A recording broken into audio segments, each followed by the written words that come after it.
खुलुमबाय गिबियावनो नोंथांमोन बयनिसिमबो गोजोन फुंबिलिनि गाहाम हामलायनायखौ बावहरनायजों लोगोसे चेरजि द क्रिएटिविटी चेनेलाव बरायनानै लाग्रोनाय जालायबाय। दिनैहाय 29 नभेम्बर 2023 मायथाइनि माखासे गोनांथार खौरांफोरखौ नोंथांमोननि सिगाङाव फोरमायथिना होनो आवगायनाय जालायबाय।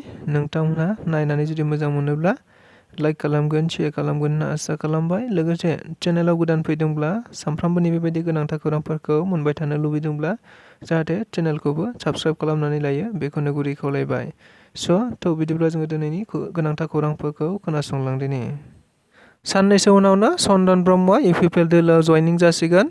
लोगोसे एमपि बिसायख'थिनि उनावनो खाम्फा बरगयारि बिथाङाबो इउपिपिएल दोलोआव जयनिं जासिगोन। बाथ्राखौ बुंथिनानै होदों आथिखालनि बिटिआरनि हाग्रा बिफाननि मावफुं सोद्रोमा रनजित बसुमतारी बिथाङा। थारैनो मिथिनो मोननाय बायदिब्ला मैया तामुलपुराव जानाय मोनसे इउपिपिएलनि गेदेरथार जयनिं हाबाफारियाव बाहागो लानानै खौरांगिरिफोरनि सिगाङाव बे बाथ्राखौ रोखायै बुंथिनानै होनायखौ नुनो मोननाय जादों। मख'नो गोनांदि बे हाबाफारियाव गुबैयै 174 बारग' एनएलएफबिनि सोद्रोमाफोराबो इउपिपिएल दोलोआव जगदान जानायखौ नुनो मोननाय जादों। बेनि अनगायैबो फैबाय थानाय समाव एनडिएफबिनि माखासे बारग' दैदेनगिरि बिथांमोनहाबो इउपिपिएल दोलोआव जयनिं जानो थांगासिनो दं होननानै बुंथिनानै होनायखौ नुनो मोनदों।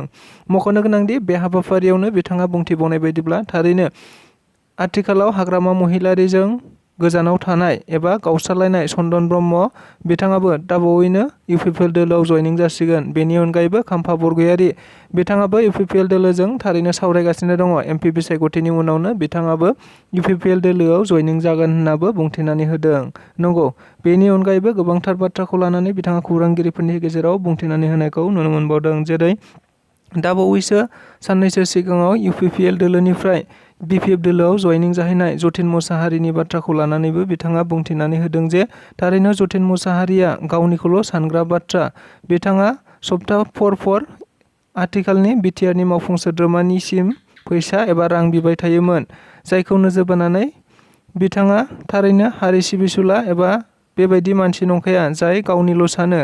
बियो जेरावखि थाङा मानो, जेखि आफादावनो थाया मानो थारैनो बिथाङा सोलिहैनो हाखाया होननानैबो बुंथिनानै होबावदों। बेनि अनगायैबो इउपिपिएलनिफ्राय जायफोरा सासे सानै थांदों बिथांमोनहा थारै समाज सिबियारि, थारै हारि सिबियारि बेबायदिबो नंखाया होननानैबो बुंथिनानै होबावदों। मोनसे जोबोद गिदिरथार खौरां, थारैनो दुलाराय बर' फरायसा आफादा मैया खौरांगिरि मेलनि गेजेरजों मोनसे जोबोद गिदिरथार खौरांखौ फोसावनानै होनाय जादों। मिथिनो मोननाय बायदिब्ला थांनाय गोबाव समनिफ्रायनो दुलाराय बर' फरायसा आफादा आथिखालनि बड'लेण्ड मुलुगसोलोंसालिनि भाइस चेन्सेलर प्रफेसार लाइस्राम लादु सिंहखौ माखासे गेना गोरोन्थि खामानि मावनायनि थाखाय बड'लेण्ड इउनिभार्सिटिनिफ्राय होखारनांगौखौ नोजोर बोनानै गुबुन गुबुन समाव गोबांथार बायदि हाबाफारि लानानै सोमावसारबोबाय थानायखौ नुनो मोनबाय थानाय जादोंमोन। जायखौ नोजोर बोनानै दुलाराय बर' फरायसा आफादा बे खामानिखौ थाबैनो मावफुंनांगौ होननानै गोबांबार बिटिआर सरकार आरो आसाम सरकार आरो आसामनि रायजो बेंगिरि बिथांमोनजोंबो सावरायलायबाय थानायखौ नुनो मोनबाय थानाय जादों। नंगौ, बेखौ नोजोर बोनानैनो थांनाय 20 अक्ट'बर खालिबो दुलाराय बर' फरायसा आफाद, बिटिआर गभर्नमेन्ट आरो रायजो बेंगिरिजों मोनसे सावरायलायनाय जानायखौ नुनो मोननाय जादोंमोन। नाथाय बे सावरायलायनायनि गेजेरजों आसामनि रायजो बेंगिरि बिथाङा खोथा होनाय बायदिब्ला 16 नभेम्बर खालिनो बड'लेण्ड मुलुगसोलोंसालिनि भाइस चेन्सेलर प्रफेसार लाइस्राम लादु सिंहनि सायाव मोनसे एक्सन लागोन होननानै बुंनाय जादोंमोन। जायखौ नोजोर बोनानै दुलाराय बर' फरायसा आफादा मैया बे 20 अक्ट'बराव सावरायनाय हाबाफारिया थारैनो फेलें जादों होननानैबो फोसावनानै होनायखौ नुनो मोननाय जादों। बेनि अनगायैबो मैया दुलाराय बर' फरायसा आफादनि मानगोनां आफादगिरि दिपेन बर'आ खौरांगिरिफोरनि गेजेरजों बुंथिनानै होनाय बायदिब्ला बड'लेण्ड मुलुगसोलोंसालिनि भाइस चेन्सेलर प्रफेसार लाइस्राम लादु सिंहखौ थाबैनो होखारनाय जायाब्ला बिथांनि सायाव बिथांनि हेंथायै गोबांथार हाबाफारि फोसावनायखौ नुनो मोनबावनाय जादों। नंगौ, बिथाङा थारैनो Bodoland इउनिभार्सिटिनि vice chancellor professor Laishram लादु सिंहखौ होखारनांगौनि थाखाय फिन आरोबाव गोबांथार सोमावसारनायनि थांखि फोसावनायखौ नुनो मोननाय जादों। मख'नो गोनांदि थारैनो फैबाय थानाय 4 डिसेम्बर खालि दुलाराय बर' फरायसा आफादा गुबैयै फरायसाफोरखौ लानानै मोनसे सत्याग्रह, बिटिआरनि गासै 30 फरायसा आफादफोरा हेफाजाब होगोन। बे हाबाफारिखौ 4 डिसेम्बराव स्टुडेन्ट सत्याग्रह मोनसे हाबाफारि लानाय जादों। बेनि अनगायैबो 5 डिसेम्बर खालि बड'लेण्ड मुलुगसोलोंसालिखौ ताला बन्द' खालामनाय जागोन होननानैबो बिथांमोनहा फोसावनानै होदों। बेनि अनगायैबो 6 डिसेम्बर खालि मोनबा जिल्लानि गाहाय मावखुलियाव प्रफेसार लाइस्राम लादु सिंहनि मुसुखा सावनानै मोनसे रेलिबो खालामनाय जागोन होनना फोसावदों। 7 डिसेम्बर खालि गासै इउनिभार्सिटिनि हेड अफ डिपार्टमेन्ट आरो गुबुन गुबुन सोद्रोमा आरो गुबुन गुबुन इउनिभार्सिटियाव मावग्रा बिथांमोनखौ लानानै मोनसे सावरायलायनाय जागोन होननानैबो मिथिनो मोननाय जादों। मख'नो गोनांदि बे सावरायलायनायनि गेजेरजों गुबैयै बिथांमोनहा गासैबो एफिलिएटेड कलेजफोरनि सोद्रोमाफोरजों एबा फोरोंगिरिफोरजों सावरायलायनानै इउनिभार्सिटिनि नन कपारेशन मोनसे हाबाफारि लागोन होननानैबो मिथिनो मोनदों। बेनि अनगायैबो 9 डिसेम्बराव फिन बडलेण्ड मुलुगसोलोंसालिखौ बेंखननाय मोनसे हाबाफारि लागोन होननाबो बुंथिदों।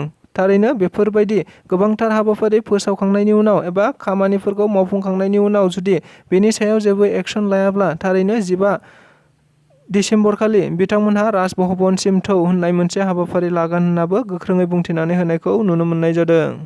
बनसु आरो क'क्राझार आयेन फरायसालिमानि फरायसा गौथुमा प्रफेसार लाइस्राम लादुसिं बिथांखौ मोनसे गोसोखांथि बिलाइ गथायनायखौ नुनो मोननाय जादों।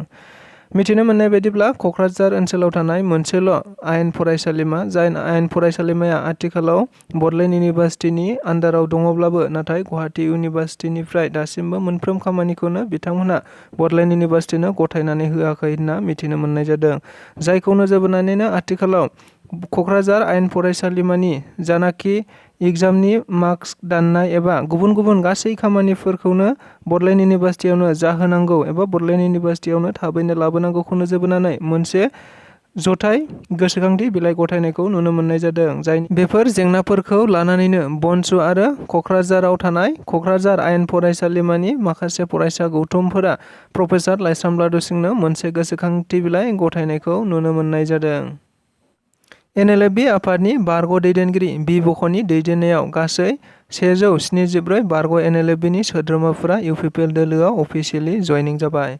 मिथिनो मोननाय बायदिब्ला मैया तामुलपुर जिल्लानि सिङाव थानाय मोनसे इउपिपिएल दोलोनि गेदेरथार जयनिं हाबाफारि जानानै थांदोंमोन, जेराव इउपिपिएल दोलोआव बारग' एनएलएफबिनि गोबांथार सोद्रोमाफोरा दैदेनगिरि बि बख'नि दैदेननायाव गासै 174 बारग' एनएलएफबिफोरा जयनिं जाबाय होनना मिथिनो मोननाय जादों। लोगोसे बे हाबाफारियाव बाहागो लानानै बिथाङा खौरांगिरिफोरनि सिगाङाव बुंथिनानै होनाय बायदिब्ला थारैनो इउपिपिएलआव फैनायनि गुबै थांखियानो जाहैबाय गोजोनखौ हास्थायनानैनो इउपिपिएल दोलोआव जयनिं जाबाय होनना मिथिदों। थारैनो इउपिपिएल दोलोआ आथिखालाव सरकाराव फैनायनि उनाव बिटिआर ओनसोलाव गोबांथार सोलायनाय आरो गोबांथार गोजोना फैबाय, जायनि थाखायनो गोजोनखौ हास्थायनानैनो जोङो बयबो इउपिपिएल दोलोआव जयनिं जाफैदों होनना बुंथिनानै होबावनायखौ नुनो मोननाय जादों। तामुलपुराव इउपिपिएल राजखान्थि दोलोनि मोनसे गेदेरथार जयनिं हाबाफारि। थारैनो मिथिनो मोननाय बायदिब्ला आथिखालाव गोबां राजखान्थि दोलो आफादफोरा गावबा गावनि राजखान्थि दोलो आफादफोरखौ राफोद खालामनांगौनि थांखिखौ नोजोर बोनानै गुबुन गुबुन समाव बायदि गोबांथार हाबाफारि लानानै मेल मिटिं खालामबोबाय थानाय बायदिनो गुबुन गुबुन समाव जयनिं हाबाफारिखौबो लानायखौ नुनो मोनबाय थानाय जादों। जायखौ नोजोर बोनानैनो गुबुन गुबुन रायजो राजा आरो सोद्रोमा एबा मावफारिया बिथांमोनहाबो गावबा गाव राजखान्थि दोलोफोरखौ सायख'नानै लानायाव होंगो दोंगो जालायबाय थानाय बायदिनो मैयाबो आरोबाव तामुलपुर जिल्लानि सिङाव थानाय तामुलपुराव इउपिपिएल राजखान्थि दोलोनि मोनसे गेदेरथार जयनिं हाबाफारि लानायखौ नुनो मोननाय जादों।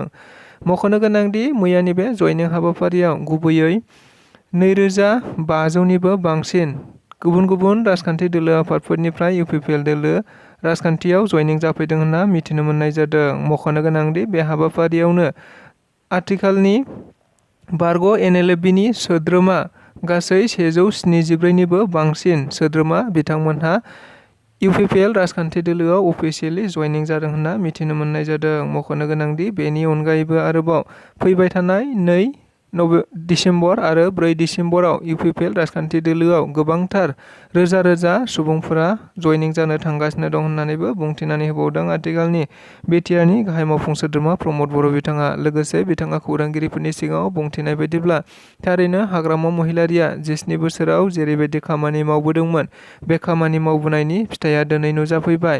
लोगोसे बिथाङा रायजो राजाफोरखौ हमथानानै लाखिनांगौनि थाखाय गाबोन सरखार बायगोन, सप्तासेनि उनाव सरखार बायगोन आरो गुबुन गुबुन बेबायदिनो अक्ट' डेटफोर होबोबाय थादोंमोन। नाथाय दिनैहाय 3 बोसोर जाबाबो इउपिपिएल एबा मित्रजोंनि सरकारखौ सिफायनो हायाखिसै। लोगोसे बिथाङा बेनि अनगायै थारैनो रायजो राजाफोरनि सिगाङाव 17 बोसोराव जा गोरोन्थि मावदों बेफोर गोरोन्थिफोरखौ रायजो राजाफोरनि सिगाङाव निमाहा बिनानै मोजां मोनसे लामा लायोमोनब्ला साबसिन जागौमोन होननानैबो बुंथिनानै होबावदों बिटिआरनि गाहाय मावफुं सोद्रोमा प्रमद बर' बिथाङा। लोगोसे फैबाय थानाय 2024 मायथाइयाव जानो गोनां एमपि बिसायख'थियाव मित्र जथनि जानानै क'क्राझार एमपि बिसायख'थिनि बियाबाव थारैनो इउपिपिएल राजखान्थि दोलोनि सासे बिजाथि थागोन होननानैबो बिथाङा बुंथिनानै होदों। थारैनो मोनसे गोजोनथाव खौराङा सफैमारबाय। गोबां खेब गोब्राब नाजावथाबनायनि गेजेरजों थारैनो 41 दन्दर सिङाव गोजोसोनानै थानाय माखासे मावसुमाफोरखौ बायजोआव दिहुननो हानाया थारैनो जाफुंसारनानै फैबाय। मिथिनो मोननाय बायदिब्ला खौरां बिजोंफोरनि गेजेरजों जोङो सानफ्रामबो मिथिनो मोनबाय थादोंमोन दि थारैनो भारतनिनो बेयो बयनिख्रुइबो देरसिन मोनसे खौरां जानानै गोसारबाय थादोंमोन, जेराव थांनाय 12 नबेम्बर खालि उत्तराखन्डनि मोनसे उत्तरकाशीयाव हाजो सिंजों मोनसे लामा बानायबाय थानाय समावनो माखासे गासै 41 मावथिआरिफोरा दन्दराव अन्थाइ गोग्लैनानै बिथांमोनहा गोदोसोनानै थानो गोनां जादोंमोन। थारैनो बेखौ बोखांनांगौनि थाखाय गोबांथार बायदिसिना हाबाफारि एबा गुबुन हादोरनिफ्रायबो लाबोनानै माखासे बोखांनो नाजाबाय थानायखौ नुनो मोनबाय थानाय जादोंमोन। नंगौ, बे 41 मावसुमाफोरखौ बोखांनांगौनि थांखिखौ नोजोर बोनानैनो गुबुन हादोरनिफ्रायबो गोबां गोजौ थाखोनि टेक्न'लजि आरो एक्सपार्टफोरखौ लानानैबो बिथांमोनखौ खामानि मावबाय थानायखौ नुनो मोनबाय थानाय जादोंमोन। गोबांबार खेब एबा गोबां गोब्राब नाजानायनि गेजेरजों थारैनो मैया मोनानि 8 रिंगासो समाव माखासे 41 सोद्रोमाफोरखौ थारैनो बख'नो हामारबाय होनना मिथिनो मोननायखौ नुनो मोननाय जादों, जायखौ नोजोर बोनानैनो ओनसोलनि रायजो राजाफोरा गोबांथार बिथांमोनखौ नोजोर बोनानै थारैनो बिथांमोनहा 12 नबेम्बर खालिनो एबा दिवालीनि समावनो बिथांमोनहा थारैनो बे दन्दर सिङाव गोग्लैसोनानै थानायखौ नोजोर बोनानैनो दायो सोरां अखोराङाव नुजाफैनायखौ नोजोर बोनानै ओनसोलनि रायजो राजाफोरा माखासे फरखा गावदों, रंजादों, मिस्थि जादों आरो बेबायदिनो बिथांमोनजों मोनसे दिवाली फालिगोन होननानैबो बुंथिनानै होनायखौ नुनो मोननाय जादों। मख'नो गोनांदि बिथांमोनहा गासै 41 सोद्रोमाफोरा गासैबो मोजां देहायैनो दङ होननानैबो मिथिनो मोनबावनाय जादों। मख'नो गोनांदि जायखौ नोजोर बोनानै ओनसोलनि रायजो राजाफोरा थारैनो भारतनि गाहाय मन्थ्रि नरेन्द्र मदिनि जोबोद बाख्नायथाव हाबाफारि होननानै बाख्नायनायखौ नुनो मोननाय जादों।